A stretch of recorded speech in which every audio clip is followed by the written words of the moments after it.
warahmatullahi wabarakatuh. Hai semua, bagaimana kabar kalian hari ini? Sehat selalu ya. Berjumpa kembali dengan Bu Idi pada kelas guru dalam pembelajaran Bahasa Indonesia.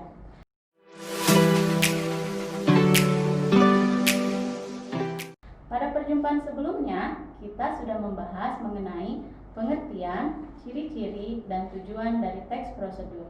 Nah, hari ini kita akan melanjutkan materi teks prosedur dengan membahas mengenai struktur teks prosedur.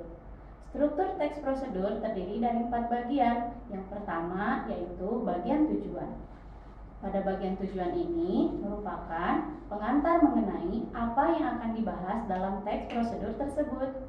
Pada bagian ini, penulis mencoba menarik minat pembaca untuk melakukan panduan yang ada pada teks. Agar pembaca tertarik untuk melakukan hal tersebut, tentu saja penulis harus menggunakan pilihan kata yang menarik dan menunjukkan bahwa panduan tersebut mudah untuk digunakan. Bagian kedua dari teks prosedur adalah alat dan bahan. Bagian ini merupakan rincian dari alat-alat dan bahan-bahan yang diperlukan.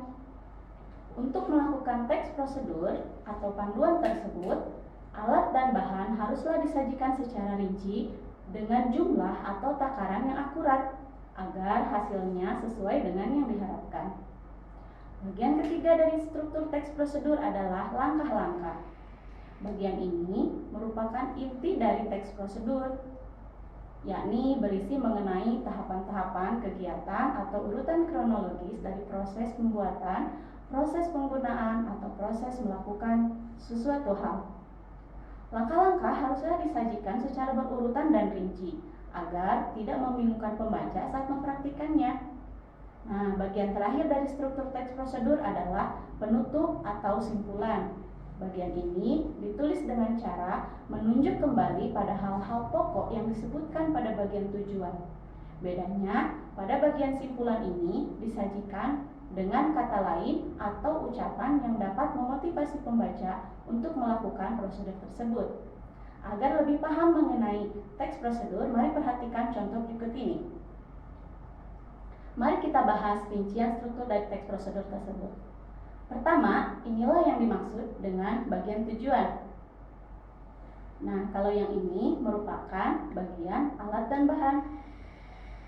Nah, yang inilah yang dimaksud dengan bagian langkah-langkah.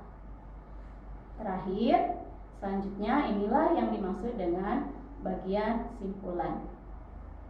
Bagaimana? Mudah bukan memahami teks prosedur?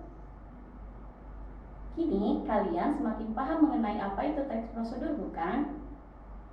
Baiklah, kita cukupkan dahulu pembahasan hari ini ya. Pada perjumpaan berikutnya, kita akan membahas mengenai kaidah kebahasaan dari teks prosedur. Sampai jumpa pada video pembelajaran selanjutnya. Tetap semangat ya. See you. Wassalamualaikum warahmatullahi wabarakatuh.